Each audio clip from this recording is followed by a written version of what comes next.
Hello everybody, welcome back. If you're new here, hi, I'm KK, and it may be kind of obvious by the background, but I love collecting Monster High dolls.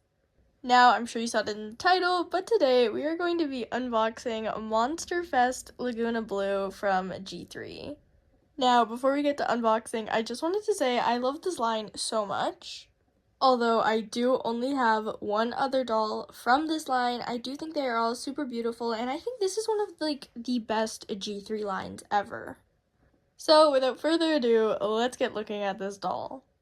So just to start off, I do want to take a look at the packaging. Now the packaging for every doll in this line is pretty similar because of the back, because they each don't have their own little blurb. They just have this one communal kind of blurb about them, and then it's just written in some other languages, and then obviously we have this big piece of artwork that doesn't vary per box. Now I'm not a big fan of that. I wish we kind of had a bigger artwork of each character on their own box, but once again, I don't collect these boxes. I've mentioned this in many other videos. I don't keep the G3 boxes, so this stuff doesn't really bother me. It's just, I feel like, we could have done more than just one logo for everyone. But on the front of the box, we have all of these little details to make the box kind of look like their own stage, the Monster High logo, Lagoona's name, and then down in this corner, we have the Monster Fest line decal. And we can't see in behind Lagoona too well, but we can see there are fireworks and there's some monsters dancing back here, but we'll get a better look at it when we unbox her. One side of the box says Monster High, and the other side just shows a bunch of little decals. Now, I'm actually not sure if these change because I didn't keep my Monster Fest Claudines box, but looking at this, some of the decals, like these glasses and this backpack, may vary depending on the doll. Here is the QR code for the doll if you want to see if she's available in your store, but otherwise, that is all for the packaging. Once again, I'll just say it again and again and again in every review I do. I do not care for packaging of G3 dolls. I really think it's only important for the collector dolls, as the collector dolls are genuinely meant to be kept in the box, or they're just more often kept in the box, and these are not. These are Playline dolls, so I don't really care about the packaging. Now, one thing I love about a G3 packaging is how easy it is to open. Like, they don't use a lot of tape, which, I mean, for some things may not be great because that is why a lot of G3 accessories and things get stolen in stores. But honestly, it just makes the unboxing process so much easier for me, and honestly, if you keep these boxes without the tape, they don't rip as much, which is actually fantastic. Like, I was able to do all of this, take off this whole front sheet without using scissors, which I honestly think is just amazing and so convenient, especially for, like, parents. Like, if you're looking to buy this for your kid, the unboxing process is super nice and easy, in my opinion.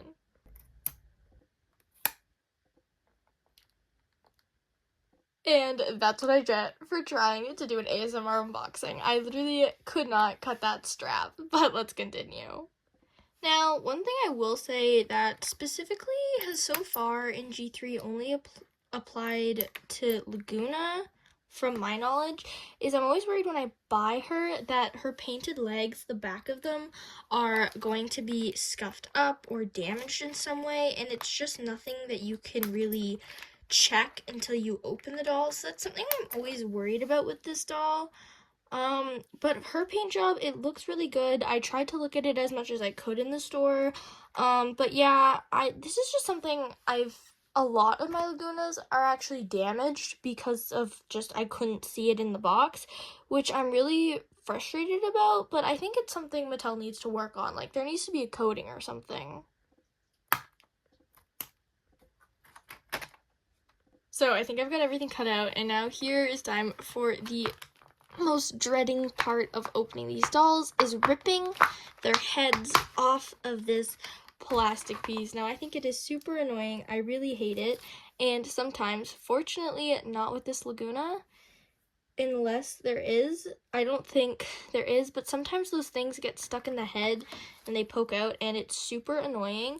But thankfully Lagoona didn't do that, so she's finally been unboxed. Now I'm just gonna go ahead and take all these out, and then we'll get a really closer look at the doll. So here's everything unboxed. So first, let's take a look at the accessories. And the first thing I want to point out is that I love these little seashell sunglasses. They're very cute. I like them. They're a tinted purple color. They are a harder plastic that I'm not used to the glasses being.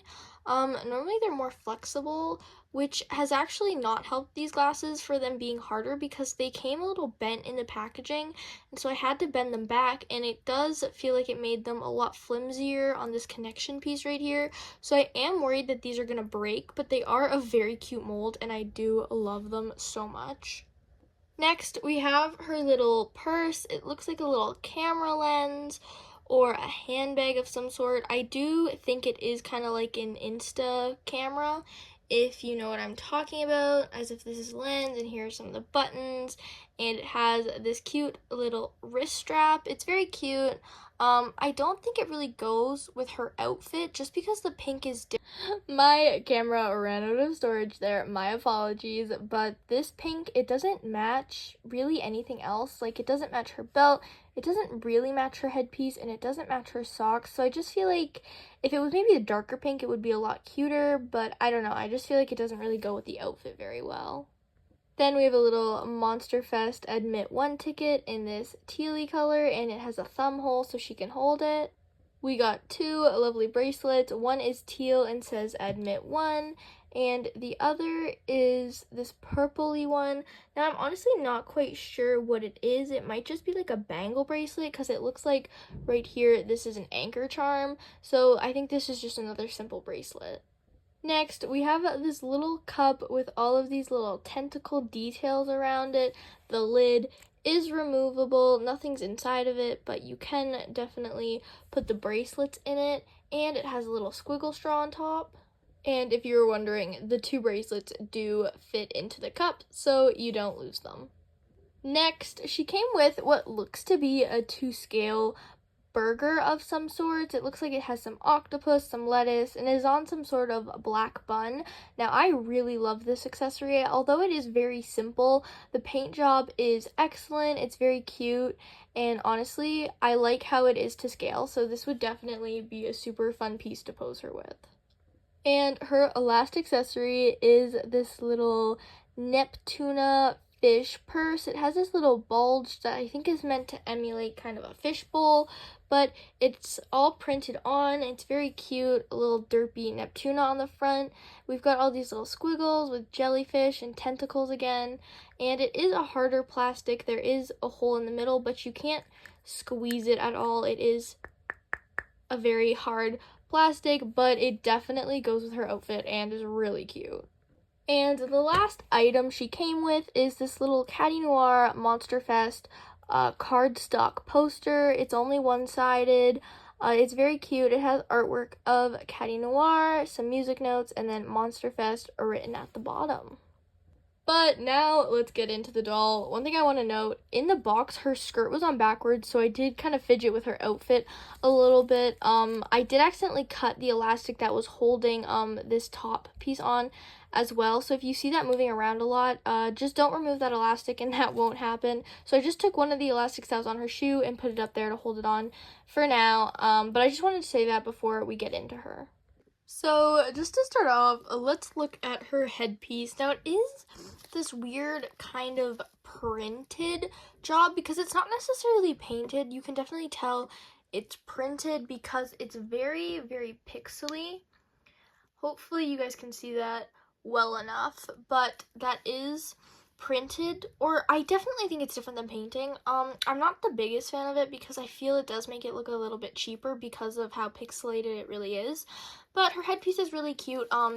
It's attached to her head. You can't take it off. You can slightly move it back and forth if you wanted to. But I do want to try and keep it on just because I feel like that would be a really hard piece to balance on her head. But continuing, she has a really dramatic makeup look that I love. I love all the dots on her face. I love the dark lip. I think this is one of Lagoona's best faces ever. She's got earrings. I really love this kind of hoop detail because you don't get a lot of doll earrings that actually look like hoops or rings, and so I think that's really cute. They have these little tassels. I'm assuming these are supposed to be like fishing lures or something. I'm not quite sure what these are supposed to be, but they are cute. Next, we have this little shoulder piece, and once again, I did mention that I cut the elastic, and so it's not quite sitting properly. I'm not sure if it would ever sit properly though, but it is a very cute piece. It's like a kind of off the shoulder chain-like piece, and once again, it is that weird printed pixely moment, but it is very cute, and it does give the doll quite a bit of detail.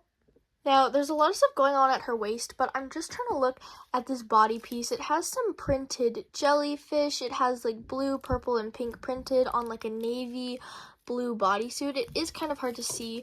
We can kind of see it more down here on her skirt. It's like an ombre print, and I think it's very cute. If you hear that noise in the background, we're putting up drywall, and I have no other time to film, so I thought I'd just film this. So sorry if you are hearing noises in the background. I should have addressed that in the beginning. Anyways, Lagoona also has this hard plastic pink little belt-like thing. It's got some flowers. It's got a bunch of ropes. I really like how they made the ropes kind of look like scalloping right here. I think that's very, very cute. My only problem is that this belt keeps popping up because I feel like it looks better down here, but it wants to kind of sit up here, and I'm not the biggest fan of that, but I do think it is because of the bulkiness of this skirt. Now this skirt is a little annoying, as you can hear. It's a very crinkly, plasticky like skirt. It doesn't like to sit straight on her. Once again, as I mentioned, in the box they kind of had it on backwards. But it kind of wants to sit that way, although in her artwork it is facing forward, which is what I tried to put it as.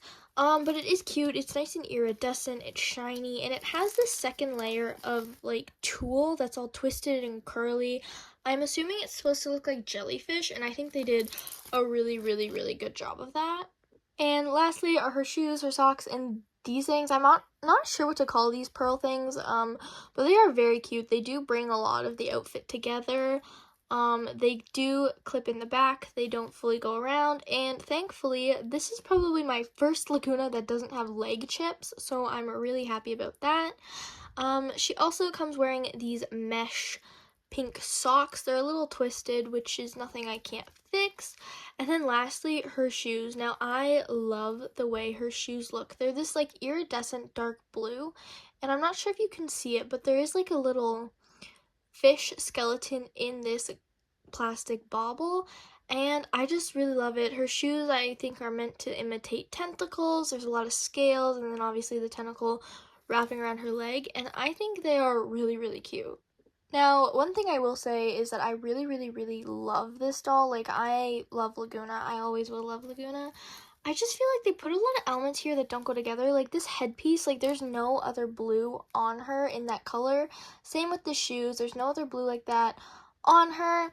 And like there's no other silver anywhere, like not even with her accessories. So I feel like they did throw together a lot of elements in this doll. Now I do think she still looks really good. I just feel like some color changes could be made, but otherwise she is a really beautiful doll. And I didn't mention her hair is saran. It's the same yellow, purple, blue we've been seeing on Lagoona. It doesn't have the pink though. I don't think she's really ever had pink though. But the blue is definitely more blue rather than teal. But it is saran. It is meant to be curly, but as you can see, it's kind of just a hot mess. I probably will end up redoing it, but the hair type is nice, and it's not like matted or anything. Like I can run my fingers through it no problem. So her hair is really good. I just think it needs just some help. She has a middle part, and I'm not really noticing any problems with her rooting either. And here Lagoona is posed with some of her accessories. Now I do think she looks really cute. She definitely goes with Claudine very well, although they are in two very different styles. I definitely think they fit together. And here is how I will be posing the two together. Now, once again, I am going to be curling Lagoona's hair very similar to how I did Claudine's. But yeah, this is how they look. I think they're really cute, and I cannot express how much I love this line. Anyways, thank you so much for watching my video. I hope you enjoyed it, and I hope it gave you a little insight about everything about the Monsterfest line and a lot of specifics about Lagoona. Once again, thank you so much for watching. Bye! Have an awesome day!